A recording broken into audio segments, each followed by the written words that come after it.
Puwede ba ako diyan, OFW from Dubai? Yes, of course, puwedeng-puwede ka dito kahit nasaang bansa ka man ngayon ay puwedeng-puwede kang makapag-start dito sa OBA.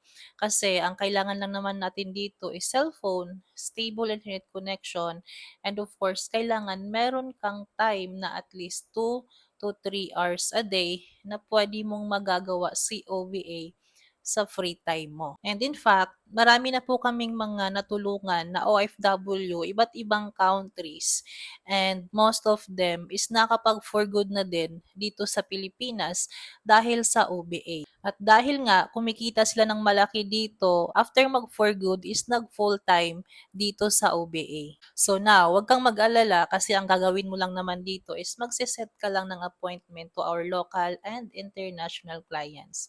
And lahat ng scripts is provided na din. Ang gagawin mo na lang is susundan mo na lang yung sistema ni OBA. At kung isa kang OFW na nakapanood ng video na 'to at gustong-gusto mong malaman kung paano gawin si OBA, mag-comment ka kung nasaang country ka ngayon, i-like and share mo na din ang video na 'to para matulungan kita.